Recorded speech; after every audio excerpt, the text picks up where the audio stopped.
Good afternoon and welcome to BNE Enterprise Lunchtime Webinar Series for February.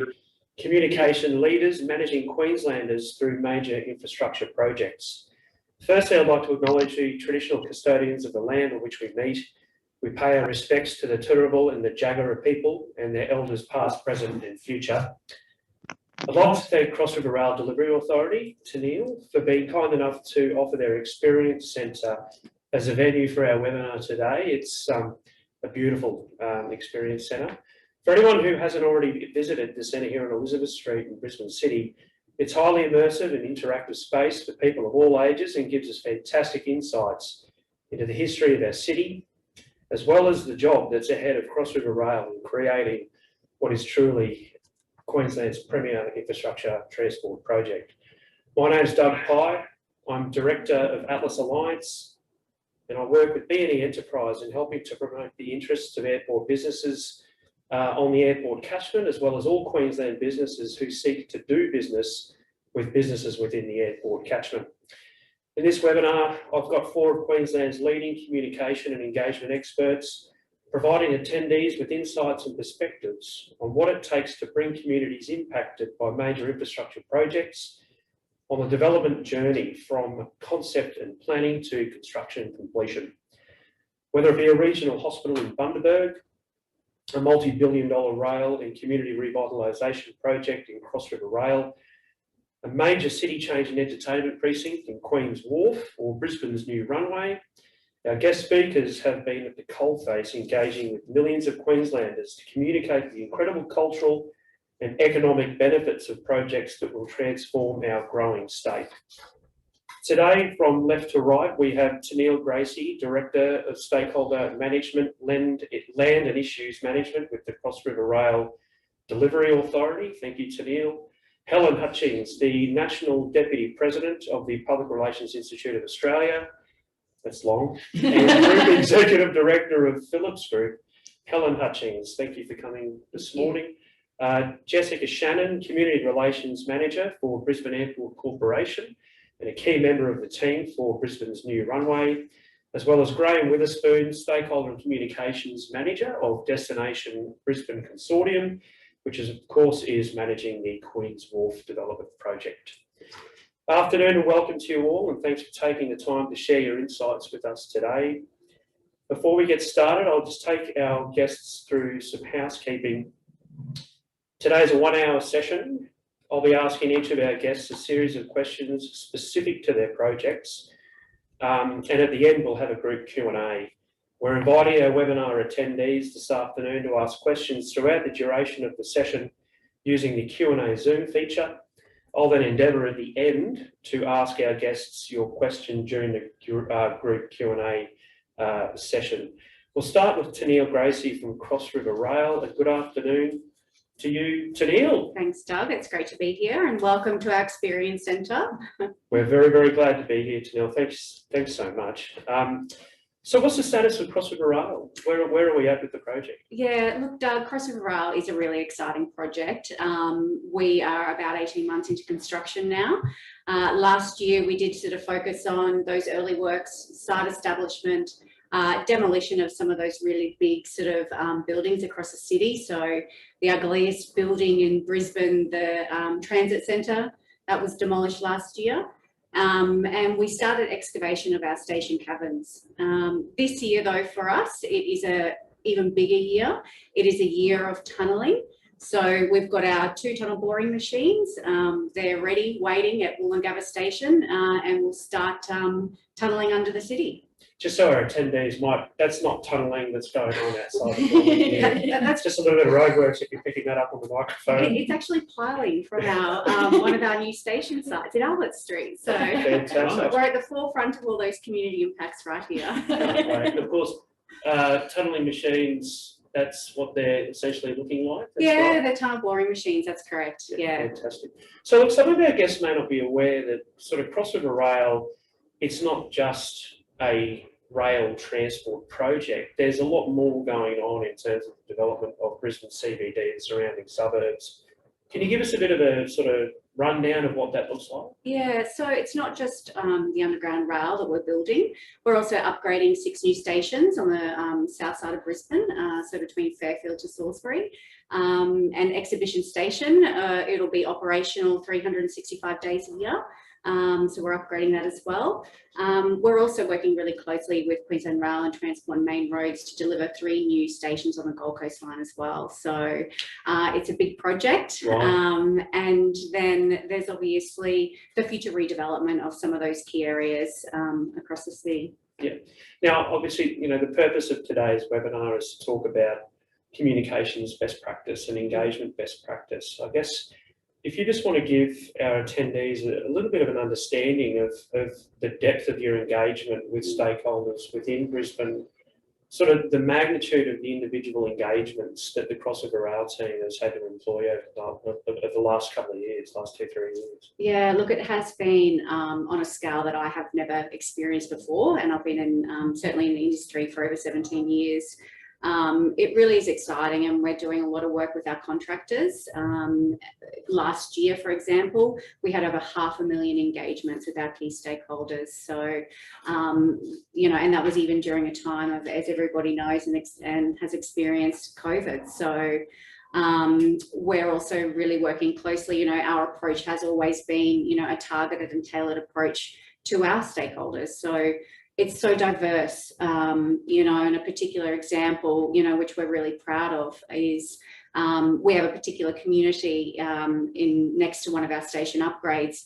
There's low and no vision populations in that community. So, you know, we've worked with a local non-for-profit organisation. You know, we've developed tactile models so that they could touch and feel to see what our station upgrades would look like. You know, and even develop materials in Braille. So for us, it is a ginormous, mammoth effort across the entire corridor. So a project this large, like, can we say it's a multi-billion-dollar project? Mm-hmm. You know, it's an absolute monster, and you know, coordinating with the different project delivery components is obviously a challenge, you know, and would have been all the way from the planning phase and into this phase. Can you give us a little bit of an insight as to, I guess, how the delivery authority is managing and coordinating all of those different spokes in the wheel, you know, how that's all going for you? Yeah, look, it is, you know, we work really closely with our other agencies, you know, Queensland Rail, Transport and Main Roads, TransLink.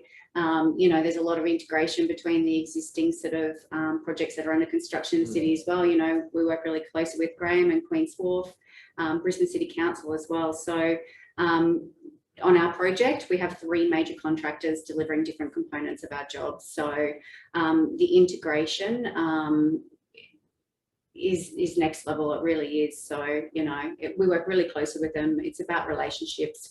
It's about all working towards a better project outcome. Yeah. And how does a team manage to, I guess, keep abreast of all of the different engagement channels that you'd be utilising with the various stakeholder groups? How do you keep abreast of that on a day-to-day or week-to-week basis? Yeah, I think for us, as I said, you know, it's a really tailored and targeted approach. So we really understand our key stakeholders. We understand how they want to engage with us. You know, we have all different kind of forums and channels that we do use.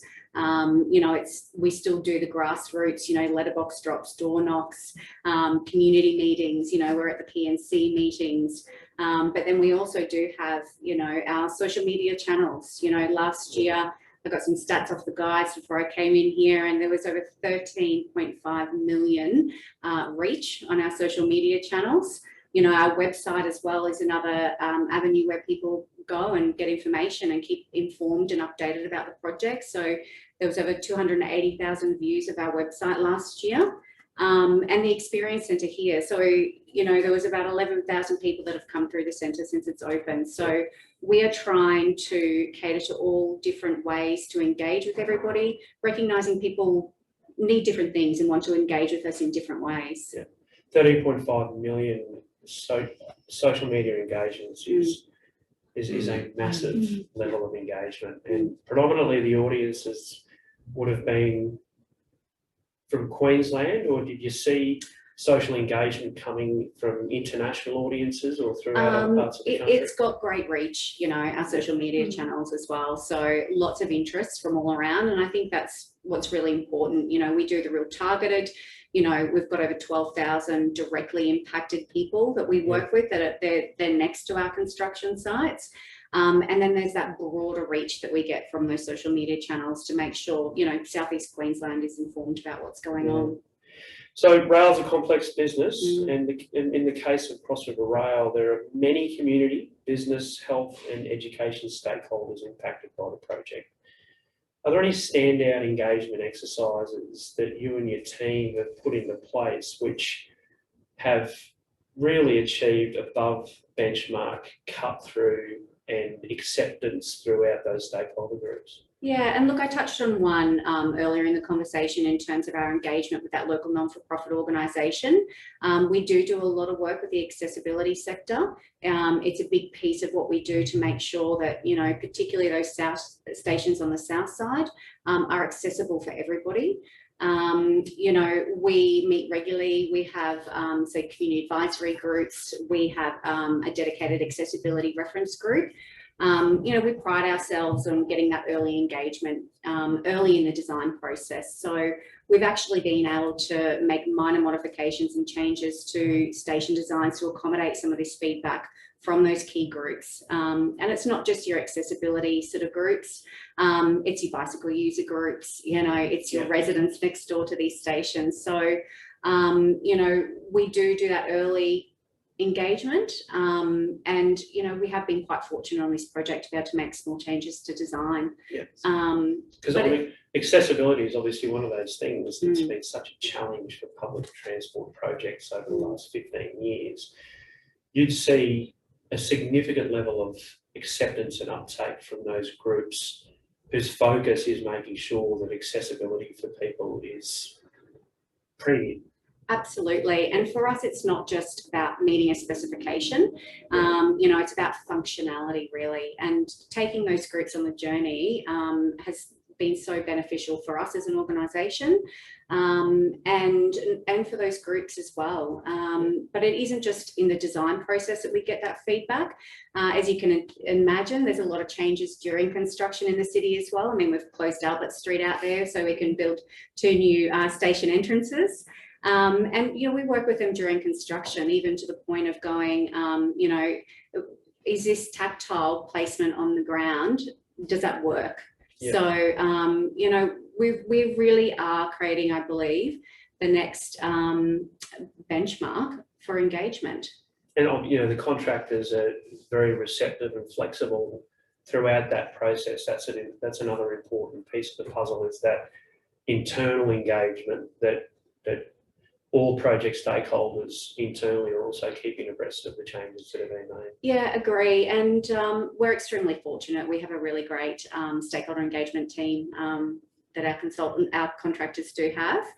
And, you know, I believe that they are the best in the business, and they absolutely influence their project teams to deliver really good outcomes from a community point of view. So I know with the tunnelling about to commence, the team has been out and about, literally door knocking, letterbox dropping, talking to the construction managers, talking to the tunnelling manager, making them really understand those community issues that they are facing. So, you know, it is about that influence with those project teams. Fantastic. Look, thanks Teneale. It's been a fantastic insight on the project to date, and no doubt there's plenty more to come as the project starts to take shape. That brings me to Helen Hutchings, a good friend, a former colleague at Phillips Group, and now the National Deputy President also of the PRIA. Welcome to you, Helen. Thank you very much for taking part in today's webinar. Helen, you're here this afternoon to talk a little bit about the Bundaberg Hospital project, and the reason why that's such a great project is because it's in the business case phase. So you are right at the start of sort of those preliminary aspects of any engagement project. Are there any aspects of the project that are unique, I suppose, to regional engagement activities whilst doing the business case development? Yes. Well, thank you, Doug. Thanks for having me here today. Glad to have you. Such a warm welcome. Look, yes, with the Bundaberg Hospital redevelopment project, I think from a regional engagement point of view, and I've had the privilege of working on a number of projects throughout Queensland, so I seem to sort of have the opportunity to go and do regional engagement, which brings a whole lot of lessons of its own. But I think for Bundaberg, the really interesting point has obviously been COVID and how we had to change our approach last year in terms of our engagement. So we have a stakeholder reference group for the business case. And normally you have a stakeholder reference group, you all meet in person, you sit in a big room, you do workshopping at tables, there's lots of interaction, lots of looking at maps and plans and designs, and sometimes even using sketch paper to mark it up. Sticky notes still. Oh, sticky notes, yes. All part of the consultation toolkit. And then we had to come up with a different way, because the business case is on a timeline in terms of when it needs to be submitted to government. So we couldn't just sit there and wait and see what was going to happen with COVID. So we moved it online, and we did our stakeholder reference group through Zoom. And that was, a whole lot of learnings around how to do it in that environment. I strongly recommend having your IT manager glued to your hip because of the amount of troubleshooting that you often have to do with technology. And then putting people into breakout rooms and facilitating those and bringing people back together and summarising and keeping people engaged throughout. So we've had 2 of our stakeholder reference groups online now. So that's been very successful and great, because again, regional engagement, people are spread across a really large geographic area. The Wide Bay Hospital and Health Service, Bundaberg, north to Gladstone pretty much, south towards Gympie, out to the west. So it's a big area, and our stakeholders come from across the region. So that did enable people to engage that might have otherwise found it difficult to come into Bundaberg.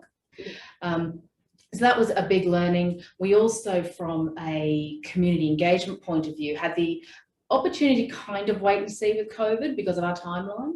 But what we did do at the end of last year, because we couldn't hold off too long with the consultation, we did launch our online consultation at the end of November with the intention of doing our face-to-face in February. And luckily, I must admit, the 3-day lockdown in Brisbane made me go, am I going to get up to Bundaberg? But I was up there last week, and my colleague is up there this week. So we were able to do the face-to-face. And I think, what Teneale said, you often go out to the community. So rather than expecting people to come to us at a location, we've gone into shopping centres, libraries, into the hospital itself, to give people the opportunity to view the concept plans. The third interesting thing about regional engagement is the use of the media, because with our online consultation, we noticed 2 huge spikes in the period November to February. And the first was the announcement of consultation with the local member in Bundaberg. And then last week on Monday, he announced the release of the concept designs and announced the venues for community consultation. And again, we have another massive spike. And a lot of people said to us, oh, we saw you on the TV, on the news at night.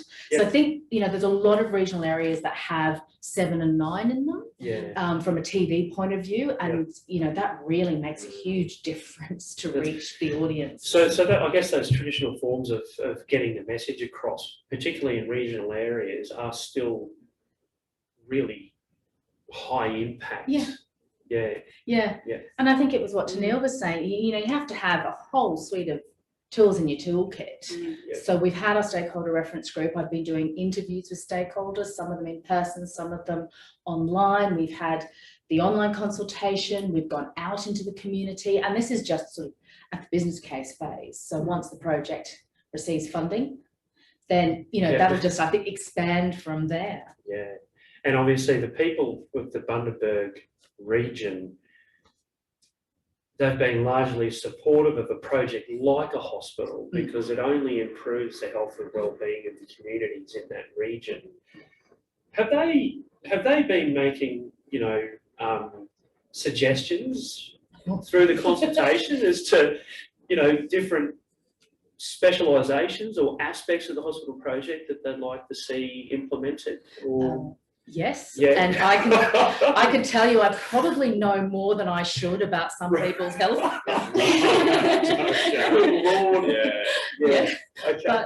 But that's been the beauty of it. So the Wide Bay Hospital and Health Service with Building Queensland, they've been doing user group meetings. So they've done over 100 user group meetings with clinicians, with consumer representatives to design the hospital. But then this was the opportunity to take those designs to more of the general public, you know, people who may not have a huge experience with the hospital, to get the feedback. So there has been really good feedback coming from the community and the stakeholders I've been doing interviews with, just to say, just as an example, there's a proposed car park near the Cancer Care Centre, and, you know, feedback has been, well, you know, just think about the set down areas and the drop off areas and shading those, because people who have cancer could be quite frail, and, you know, just making sure there's the right, and that's the next level of design that we'll get to, but those are really important aspects to bring up now. And you're right, look, from a social licence point of view, no one's going to say no to a new hospital, particularly because parts of the Bundaberg Hospital were built in something like 1907. So, and there's some gorgeous buildings on the site too. But I think the other thing that's really important at the business case stage is the social value that we look to get out of the project. So, you know, we can build a wonderful new hospital, but what are the other things we need to do to make the most of that investment, hundreds of millions of dollars to build a new hospital? How can we home grow a workforce for the hospital so that students can go all the way from high school through to university or through to TAFE to working in the hospital? What do we need to do to attract a workforce to that hospital to say, come to a regional area and work in this hospital that's going to be bigger, provide more services than previously? On that point, Helen, you know, there's obviously you know, proactive move to prevent that brain drain and allow highly skilled or people of all skill levels, you know, who work within a hospital environment to remain within the region. And, you know, perhaps during COVID, it's probably getting easier to convince people to maybe stay within their region. On that point, I guess, is it advocates that you're extracting from this process that you'll be wanting to carry through the life cycle? Like, are there people who are starting to stand out who, you know, you can tap on the shoulder and say, hey, look, you know, there's no better word than a local word, and you know, if we can ask for you to help us carry the message through to the communities and business and various other stakeholders. Are there standouts starting to sort of evolve through that engagement process at the business case stage? Yeah, absolutely. And that's been the wonderful thing about doing these stakeholder interviews. I think I've spoken to, or my colleague June and I have spoken to probably over about 25 stakeholders now. And obviously we've had the stakeholder reference group that's met a couple of times. So yeah, really starting to identify those people that will stay with the project, will advocate for it, and so many good suggestions too. You know, everybody provides a slightly different angle. People who might be in, let's say, Agnes Waters, they've got ideas on, you know, how a bigger hospital with, you know, more staff could, you know, improve. They're about an hour and a half away from Bundaberg, but, you know, what's the benefits that could be for their community? So they're already starting to think about and advocate for what it is that they feel the hospital can offer them, but what they want to support too. So it's not, oh, give us this, it's how can we, there's lots of conversation around partnership. How can we partner with the hospital and health service to really, as I was saying before, get that social value out of the hospital, make it more than a hospital. There is talk, you know, about maybe a health and education precinct, and obviously the education providers are very keen So there's UQ and CQU up there who are really keen to look at how they can improve or upgrade their own course offerings. That's exciting to hear. Actually, the universities are starting to take that step. That's fantastic. And look, that's real collaboration, Helen, you know, within the regional community. So exciting times ahead for the region of Bundaberg, and fingers crossed the business case is successful and they have a wonderful new hospital in the next few years. Yes, yes, we would love to get the funding for the new hospital. Have I said funding enough? Love it. Jessica Shannon, welcome. Hi. This afternoon. Thank you for having me. Community Relations Manager for Brisbane Airport Corporation. You've been actively involved on the Brisbane New Runway project for quite a number of years. Yes. I don't know whether or not it's been throughout the entirety of your employment with Brisbane Airport, but you've been really a fundamental part of the communication and engagement team at Brisbane Airport, and I've been lucky enough to be witness to quite a number of the initiatives that you and your team have been employing throughout the project across the various project teams. And I've been absolutely amazed actually at the level of collaboration that the project team has had internally to get that message out to the community. So well done to you and the team on that, Jess. And obviously there were a few disruptions last year, and that would be the understatement. Not just for you. Yeah, I think across the board, but yeah, just a little thing. So, I mean, I guess it's the understatement of the century that you had a couple of issues last year. How did you meet? You had a significant milestone, obviously, in 2020. Can you tell us how you celebrated that? Because you had to make quite a few adjustments with the community engagement. We had to make a fair few adjustments, and hats off to the team. I think throughout 2020, they've just taken everything in their stride. We knew that opening the new runway was for the future generations of Brisbane, and despite what was happening outside of the airport, it deserved to be celebrated. Just to kind of touch on, I have to get across the key messages, which are really important. I'm ticking them off. Yeah, you know, just ticking them up here. You know, 2020 was tough for the aviation industry. Brisbane Airport went from an airport of 24 million passengers to just getting to 8 million. The international has gone from, well, just on 2020 was 1 million passengers, and 75% of them arrived in the first 3 months of 2020. So, you know, it was a huge year, and it has really changed the face. But excitingly, like I said, we've opened that new runway, which makes Brisbane Airport the place to start the recovery. Yeah. You know, we will be having the largest capacity out of any other capital city airport. We will be curfew free. So when destinations, like international destinations, come back, they will be looking at airports, and Brisbane Airport will be the best because we will have these phenomenal projects opening up, such as Queen's Wharf, Cross River Rail, great hospitals, attracting people here. But yes, celebration. I think we had grand plans, fun runs, open days, thousands and thousands of people. I was limbering up for the run. I was stretching. You know, gala dinners, the lights. But ultimately, we still got to do really cool things to celebrate. We had an acrobatic display, which I believe we were the first open international airport to ever have one. So COVID worked in our favour. We could close the airspace for that really brief half an hour of time. You know, rung up Queen's Wharf and was like, that time capsule. How did that? But believe it or not, we got such phenomenal feedback from the community with the time capsule, with wanting to be involved. And, you know, we had the media come through. We had our plane spotters who have been some of our biggest advocates throughout this whole process. We got to invite a few of them airside to take photos. We live streamed it. So yeah, we tried to bring the community, even though they couldn't be there like we had hoped, along for open the day. But I personally did love the time capsule as well, and I think it goes back to everything we've been saying.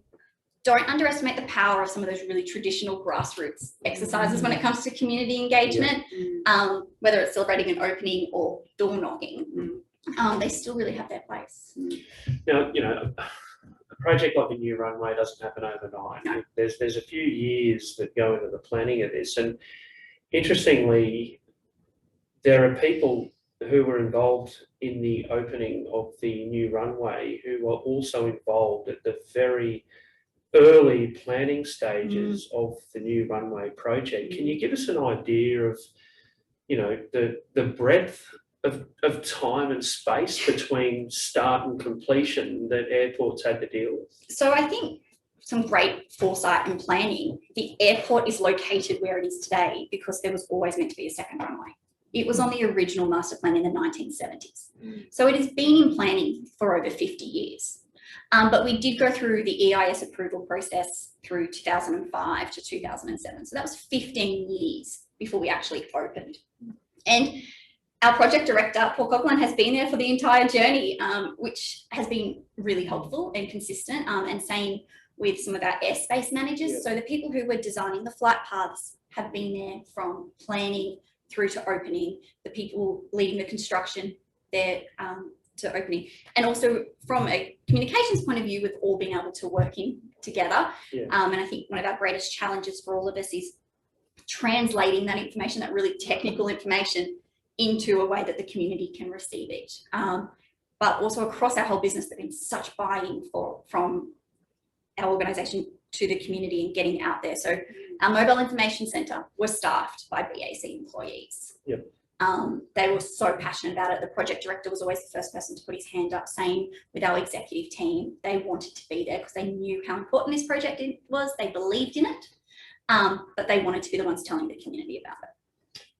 So I guess apart from sort of the local, state, federal, you know, regulatory compliance that you have to do as part of an airport runway development,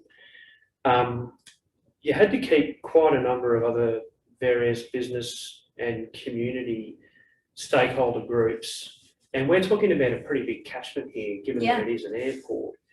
Can you give us, I guess, an idea of how you brought the community along that development journey so that they were aware of the timeline, they were aware of the impacts, and they're also aware of the economic long-term benefits for the state of Queensland? Yeah, look, 15 years means we have done a lot of community engagement across the time. There's no denying that. Yeah. You know, pretty much name a toolbox tool and we have done it. We're in the process of creating a bit of a Bible at the moment and going through some of the stats. So, you know, we've done the over 500 radio advertisements, we've done multiple letterbox drops, we did the bus backs, the billboards, we're community festivals, exchanges. We've also had multiple master plans come through it. Yep. So it's been really complex and it's been really important to bring people along through the journey. But I might just touch on really 3 core elements which I think have been super successful for us. The first was research. We really wanted to understand firstly where was the awareness level of the project. So overall for the project, we did around 8 waves of research from around 2018 to 2020. How did you want to receive the information? You know, depending on your age demographic, you might want to have it all online, or no, I needed you to come to my house. You know, where do you get your source of truth? And we got so many insights from that. For instance, the news is that source of truth, or the company's website. There's this, I hate using the term, but there's so much fake news out there. People want to know where can I get fake news. Where can I get the truth? And it was your website, or if it's on the 6 p.m. news, it must be true. We also learned letterbox drop. People were really in favour of receiving that letterbox drop. And we don't know if it was because you're not getting mail anymore, so you're actually looking at it. But it all had to be complemented by digital and social platforms. Our digital content team have been phenomenal throughout this process with the videos and the social media posts and really trying to cut through to some of those audiences. Through research, we learned we weren't getting to millennials. Yep. These people who are buying houses in the future, they need to know about it. But we were getting strong awareness in the older demographics. So research told us, and we worked with some partners, that they were all at the cinema, so obviously pre-COVID, watching horror movies. So we did, the team did cinema advertising, which was really different for us. But it was that captive audience. You know, most people aren't on their phones when they're watching a movie. They're getting through that. But also as the project went along, we were able to dive into, okay, is our messaging working? So we spent a long time on the construction of the runway. And we knew that everyone knew about the construction of the runway and Brisbane's new runway was opening, but there was this disconnect about flight paths. Mm. So then we had to get really bold with Brisbane's new runway means new flight paths. Yep. Brisbane's new runway means new noise. Mm-hmm. So how do we get in the forefront? And, you know, we put ads on realestate.com.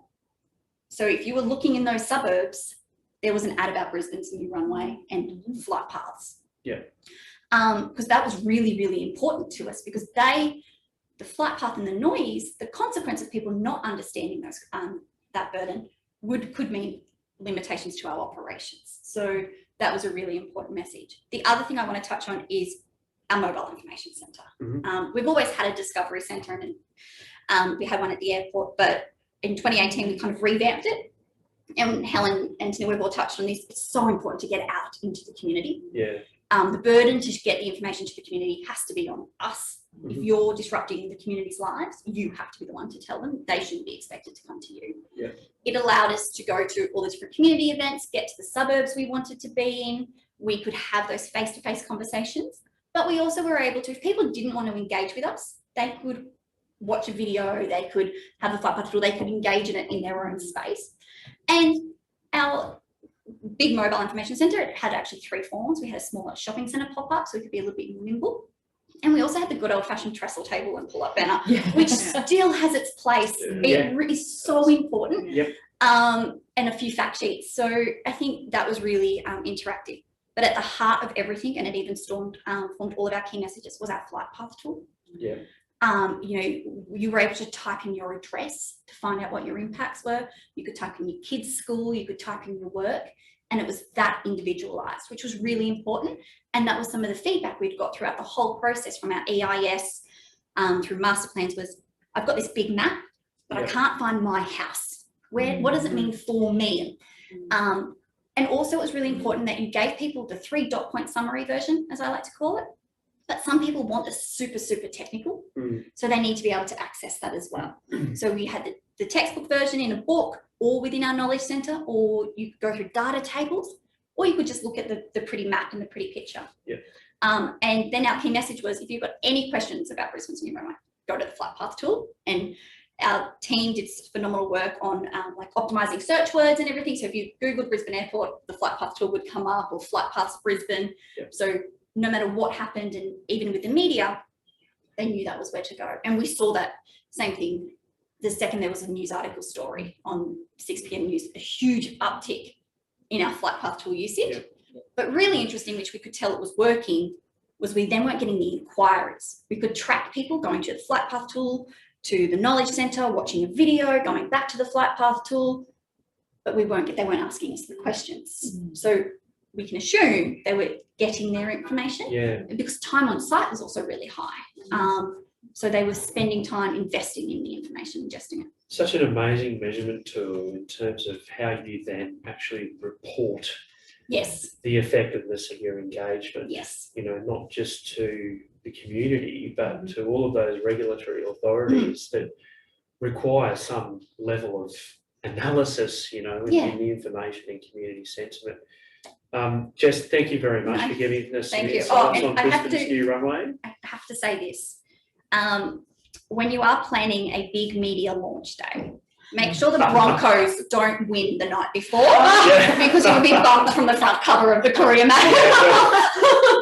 Yeah, just for future planning for any openings, just track how the Broncos are playing. We're going to touch on Kevin Walters. Next time they're doing a big launch, please don't win. Graham Witherspoon. Good afternoon. Stakeholder Communications Manager for Destination Brisbane Consortium, which for the people within the community throughout southeast Queensland, that's Queen's Wharf. A significant development in the CBD of Brisbane, multi-billion-dollar entertainment precinct. Graham, much like Jess, you know, you've been involved in this project for a number of years. Tell us, you know, what stage is Queen's Wharf at? You know, where are you at through that development project at the moment? Yeah. Look, thanks for having me, and it's nice to be on a panel with such skilled practitioners. So, Thank you. Coming up to 5 years of the project now. Actually, I started before sod was turned, after they won the bid. Myself and Alana, we're basically the communications team, just the two of us, and we bring in graphic artists, consultants and all as we need.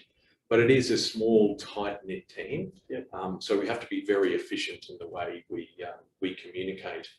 But the project itself is going great guns. It opens next year, believe it or not, end of next year. But it's nice to be able to say it opens next year. That's right. It is the end of the year, and what a journey! You know, 6 years of construction. That is quite a long period of time for a development of this style. I mean, I know Cross River Rail's probably got longer on that, but we're over 4 years into it, and we've been through a demolition process of the non-heritage government buildings. Then we went through an excavation and a retention phase, and we've hit a lot of milestones there. Being the largest excavation in Brisbane CBD, driving past that was one hell of a hole. That was if you yelled out, it practically was an echo. It was that big, but you know, a lot of that material went to the Brisbane Airport to create a beautiful runway. Well, I think it's more for auto mall. And some of our other sites. One of my favourite projects. So talk about collaboration. Not just collaborating on a communications front, but how about sharing resources. So good work. But it is an exciting project, and when it does open next year, it's going to transform Brisbane CBD. I mean, 4 new hotels, 50 bars and restaurants, public space, what we say equivalent to 12 football fields of public space. We've already transformed 500 metres of the waterfront, which I can talk to a bit further, but we've got 9 key heritage buildings within the precinct that we're restoring and repurposing. So there's going to be something there for everyone. We're creating a luxury precinct that's going to be accessible for everyone. For those who don't know, Graham, who are the partners in the Destination Brisbane Consortium? I mean, that obviously really be at that stage now where they are heavily involved in overseeing some pretty major aspects of the project, and you know, you're starting to see the buildings. The towers is going up. Look, it's a $3.6 billion investment into Queensland, and it's private investment. So it just shows the confidence that people have in Brisbane and Queensland for the future. It's a consortium made up of 3 partners. So there's a Star Entertainment Group, so they have the casinos in Brisbane, Sydney, and the Gold Coast. So they bring that hospitality and entertainment to that consortium. And then we have 2 Hong Kong partners. There's the Far East Consortium, who are rich in residential development in Melbourne, but have spread out in Perth and other cities throughout Australia. And then there's Chow Tai Fook. Interesting, they're a private company. They're the largest jewellery retailer in the world, over 2,000 shop fronts. You'd know them if you've been to Southeast Asia. But they've divested into Alinta Energy as well. But it's a good, tight-knit consortium. They come together regularly, discuss things, and it makes it work. Now proud Queenslanders.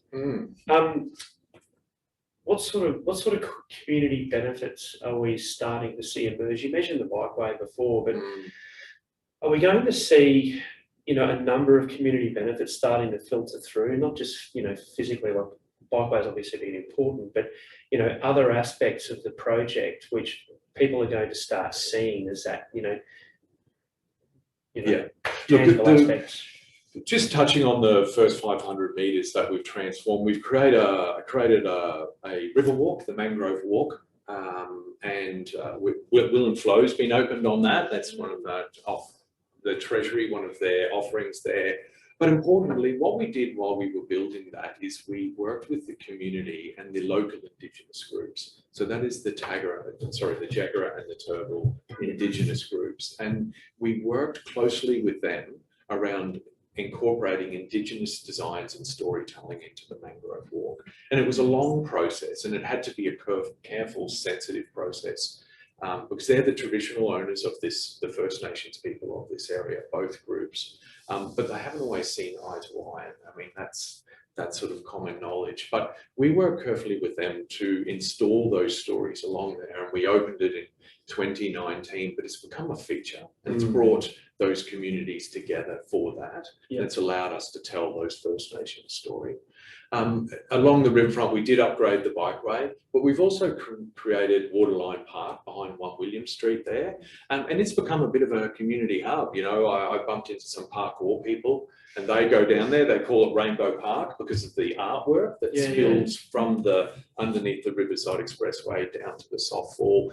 People exercise sort of morning, lunchtime and afternoons, and it's a retreat for those workers to come down at lunchtime and have a bit of a break. So already it's that public space that's going to give a lot of that community benefit. And we've built out into the river already. We've built the landing, which is an additional 6,000 square metres of public space that Brisbane CBD never had before. And they're going to be spaces where families are going to come on weekends. Significant focus on public spaces. It's transformed what used to be an underutilised area, and sometime what I used to call it a bit of a stabby area. You know, it was dark, you wouldn't want to walk there Dark at and night. stormy. But we've installed lots of security cameras, lots of new lighting. We've widened the space, we've brightened the darkened areas, and it's going to be a place that's going to equal South Bank, where people will want to come. It's the whole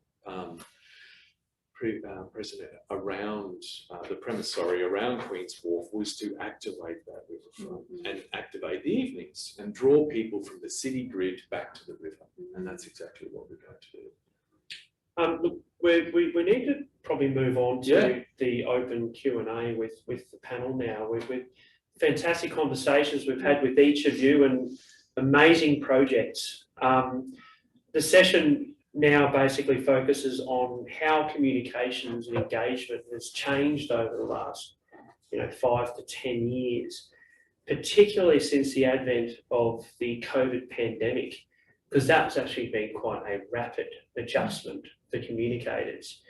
I guess we want to sort of have an opportunity for you guys to shed some light on the evolving strategies and tactics that you've been employing throughout your projects at the various stages. And I guess, challenging, or the challenges to keeping all of the different stakeholder groups engaged and aware of this, the various sort of stages that your projects are in. Panelists, we'll open up the elephant in the room. How has COVID-19 impacted your ability to effectively engage with stakeholders? And has the shift to work from home environment changed the way you've had to communicate with those stakeholder audiences? Look, I can kick off if you like. From a construction point of view, it actually didn't affect us at all. And if anything, from a construction point of view, there was a couple of months there was a lot less traffic on the roads, and therefore our regulations were relaxed a bit, and we could have a lot more truck movement. So that was fine. But from a communications point of view, what it did was it really cut the opportunity to do a lot of those grassroots levels presentations, those face-to-face presentations. Luckily for us, when we set up, we did a couple of things initially, and that was we set up a template of a commitment to the community to give them at least 7 to 10 days notice of any activities that were happening outside normal operation hours or outside the site boundary, and we would send out a construction notice. And we've got a database of thousands of near neighbours that subscribe to that. And anytime we've got something on a Sunday or an evening, they know they're going to get the construction notice. They may not like what we're telling them, but our idea was it's always open and transparent and to be informed. The second thing we did, and we were able to lean on these during COVID, is that we, as Queen's Wharf, have set up one channel of communication. So no matter how many contractors we've got on site, we're always the conduit. So it goes out on Queen's Wharf letterhead. It comes from our email address. So we haven't got some random contractor telling people they're going to be just making disruptions. It all comes through us in a neat format. And we found that continued through COVID, and people were familiar with that tool. I understand that was pretty benchmark setting in terms of, that standard that you set across the entire project of ensuring that whatever disruptions that are going to be made to any stakeholders within impact of that project, that they will give it appropriate notice of what would be it's worked really well, and I think it's built up rapport with the local community, but it's built up trust as well, and they know that if there's going to be something, they've got that week's notice, whether it be night works or loading on a weekend or moving a crane. What about yourself, Teneale? Because you know, the CBD has been quite heavily impacted. There are a lot of people who are now working from home, so their access, I suppose, to the various elements and aspects of the project is not as great as it perhaps once was. Have you noticed that work from home's had an impact on your engagement levels or awareness or feedback? Yeah, I think if anything, we did more engagement during COVID. You know, we really wanted to make sure that people were still informed and aware of what was going on because, you know, as Graham said, construction still continued. So for us, it was really, we did obviously change a lot, you know, those face-to-face meetings we were having, you know, with our community advisory groups, with our key stakeholders, you know, they did go online. We all became very familiar with Microsoft Teams and Zoom, you know, and, you know, there was a lot of reliance on emails and trying to gather people's data and information so we could sort of send out regular email updates. So I think we did really well during COVID as well, and I think it has allowed us to sort of adopt some new and innovative ways to actually engage with communities. We're doing some webinars for tunnelling as well. So, you know, in addition to the on the ground, the door knocking, the meetings with the, you know, the 12,000 people across the alignment, you know, it's creating other avenues for people to get information. So, you know, they can dial into the online information session, they can come and talk to us at a pop-up, or, you know, we'll meet with them in their house over a cup of tea. So for us, you know, was really proud of the effort that the team did during COVID. We certainly went above and beyond during that time to make sure people were still informed about what was going on. There's a bit of a common theme developing here, and it's really encouraging for someone who's been in communications for as long as we have, is that yes, technology is really important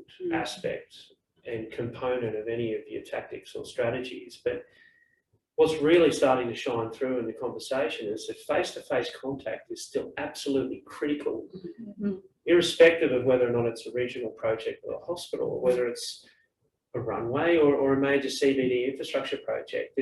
I guess that's what's encouraging, is that the community still has that expectation that they see somebody and that they have the necessary expertise, like engineers with the airport or with you know, Queen's Wharf, access to people who really have intricate knowledge of the projects in which they operate. It's funny you say that, Doug, because since opening we always expected this, that there would be people, we could do everything to let people know, but there will be people who didn't know that aircraft noise was coming. And one person said, despite the fact you're an airport, but but that was expected, that's fine. But someone did say, it's like, you didn't sit on my balcony with a sound to tell me what this would be like. So I think there is this expectation that if you're disrupting my life or you're changing something in our community, we need to tell you. And now even post-opening, people in the community have a right to kind of be able to vent to you in person. Organisations can't hide behind a 1-800 phone number or a chat bot or anything like that. They need to be able to come and speak to you if they want to speak to you. That's really important. And I think we've all been, with all of our projects, it's these values for us, it's these, you've got to tell the truth. You've got to be transparent. You can't hide what you're trying to say in jargon. And you've got to be understanding and empathetic, because all of our projects have benefits, but also consequences to the community when they're not going to be happy.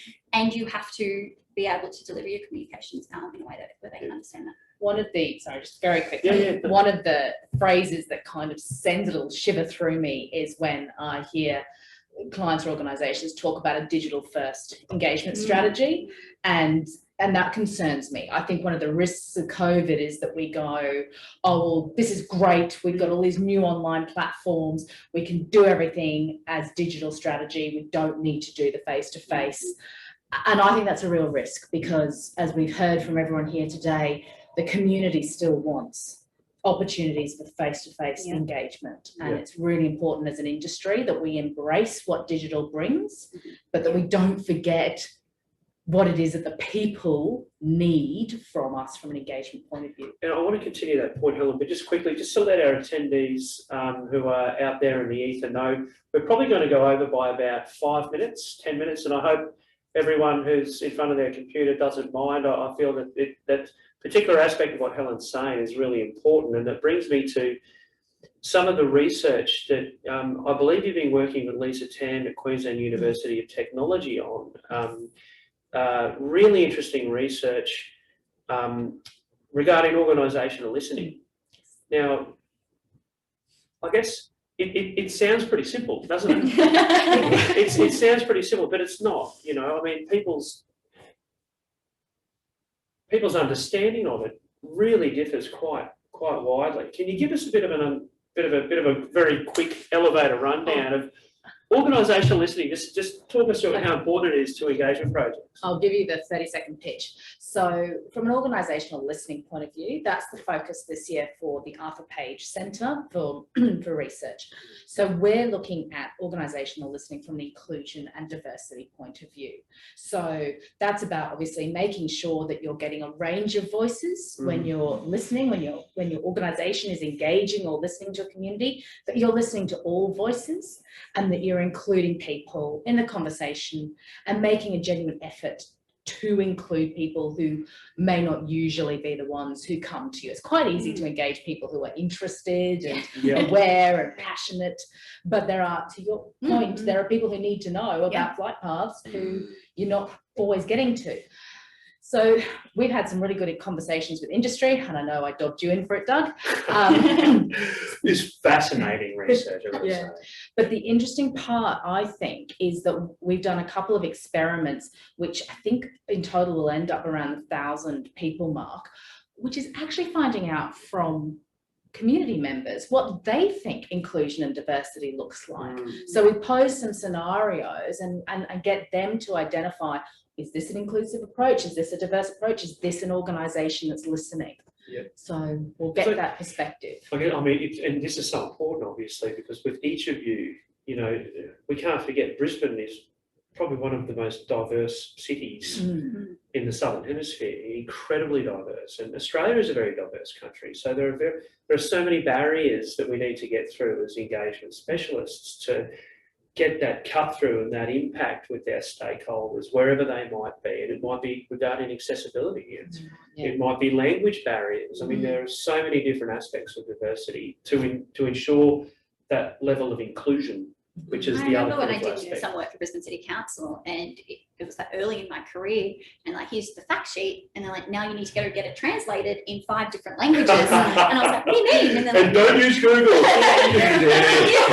It's a really important aspect, you know, who's the community you're wanting to talk to and what is the makeup of that community? Because if 90% of them don't speak English, you're wasting your time spending time and money communicating with them in English. Yeah, good point. I'm going to ask a couple of questions from the attendees at today's Zoom session. So you'll have to forgive me if I'm squinting. I'm just looking at the screen here. Time for glasses, Doug. This is my question.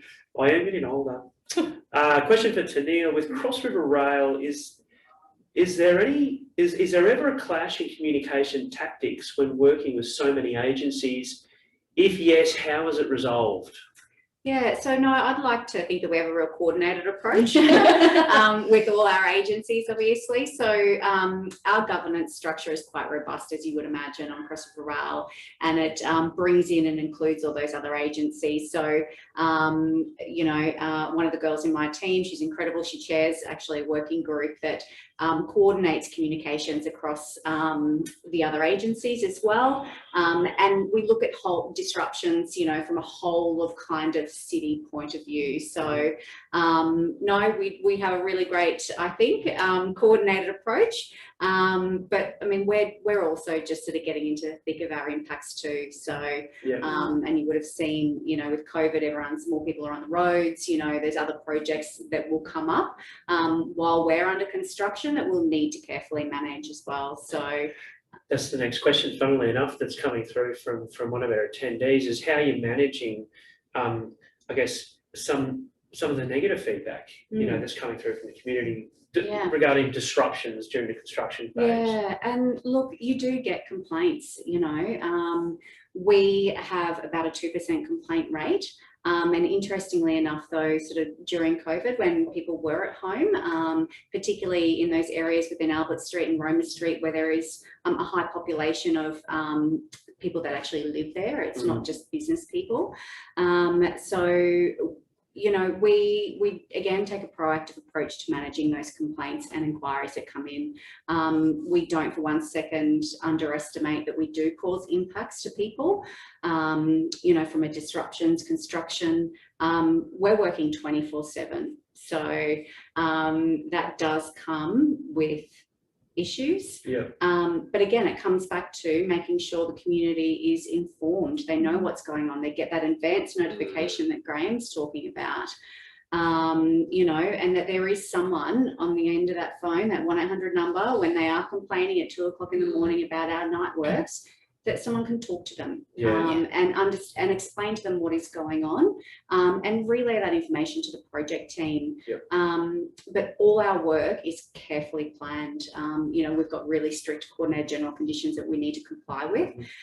So there's so much rigour that goes into planning every inch of our work to minimise impacts as much as possible. Fantastic. This question comes from Greg. As the regions like Rockhampton flourish, have you seen an increase in demand for regional engagement from local government and economic agencies across the state? So this might be a question for yourself, Helen. Have you seen an uptick or an interest from local government agencies in really, you know, grabbing engagement by the horns? Speaking of Rockhampton, obviously being the beef capital of Queensland. Look, this is purely my observations in years of working in regional engagement, is that regional councils are very connected with their communities and do want to engage. So I wouldn't say there's been an uptick recently, but just there has been a long-term focus from regional councils. And you know, if I can just share, Bundaberg Regional Council have got this Bundaberg Jobs Commitment program at the moment, and it's all about dealing with disengaged youth. So they've got a high youth unemployment, but they've also got, it's actually as a result of disengaged, something like 24% of young people are disengaged, and therefore that leads to poor employment outcomes. So they've got this jobs commitment program where they're working with a range of local stakeholders to get young people into jobs. So from an engagement point of view, they're engaging with stakeholders, they're engaging with their community, and I think that's what we're seeing more and more from regional councils, is more work to try and really address the issues that they're facing in their communities. There's a question here for you, Graham, but I think it'd be a good idea, and it's from Margaret. Margaret, if you're still within the webinar session, I think it's regarding potential employment opportunities for community groups around the CBD area for the Wharf project, and I think that might be a fantastic pick-up point after the webinar, Margaret, for us to put you in contact with Graham to have a really meaningful discussion about, you know, how your community group can get more actively involved with Wharf. Question from Belinda: how much time do you invest in the squeaky wheels? Do you give them special treatment by having specific briefing for them and paying them particular attention, or do you treat them like every other community member and have them go through the same channels? Well, what are your thoughts? I think we'd be naive to think that we actually don't probably invest more time and energy into those people. I think that they need more time. It's very case by case. It is, absolutely. You know, there's always one, as you say, on a project. You know, we've got a handful. So you know, you work with them. You have to. You know, we bring them on the journey. We, you know, do go over and above. You know, we try and give them opportunities to really understand what we're doing. So. Yeah. Someone once told me, and it's kind of stuck with me when you were working with those squeaky wheel groups, where you just spend some time, and it's like, don't spend too much time investing into people who use a traffic light system, who are in the red. Yeah. Because the best you're ever going to get them to is an orange. Yeah. You know, really spend more time on those groups that are in the orange, that kind of sitting on the fence, because, you know, you could get them to be pro-you or at least resolved. But they might go down to the red. But if you spend, because there will be people against your project. and they will be against it from the beginning to the end, and it's not going to change. But you're right, it's hard not to spend too much time on squeaky wheels, but also you do have to give those groups a bit of respect and give the time with them, because also they will be the groups that get the media attention. Yep. And we talk about sometimes is there's that silent majority who, because if you're happy on a project, you're not going to be on social media trolling the group and going, this is amazing, this is amazing. Or maybe some of for us, our plane spotter community might, but it's really hard. Fantastic. Well, look, we're just over by about 5-6 minutes. We'll wrap it up there. An invitation from anyone who was attending today's webinar session. I just want anyone who has any further questions for any of our panelists, please don't hesitate to get in touch with myself. I can be reached at info@bneenterprise.com. I'm happy to forward your questions or put you in touch with any of our panelists today. Also, look, if you want to get more information and as well as a recording from today's webinar event, follow us on LinkedIn and follow BNE Enterprise on LinkedIn. We'll be putting that link up in the coming days, and you can have an opportunity to hear, various or specific aspects of the conversations that we've had. A massive thank you to our guests for today. You've been fantastic, awesome insights on how the engagement within each of your projects has been, and getting a little bit into the nitty-gritty of some of those engagement programs as well. So certainly I appreciate it. I know our audience appreciates it. Teneale, Helen, Jess, Graham, thank you so much for being with us. We'll catch you all soon. So thank you very much. Cheers. Thanks, panel. Yes, thank you. Thank you.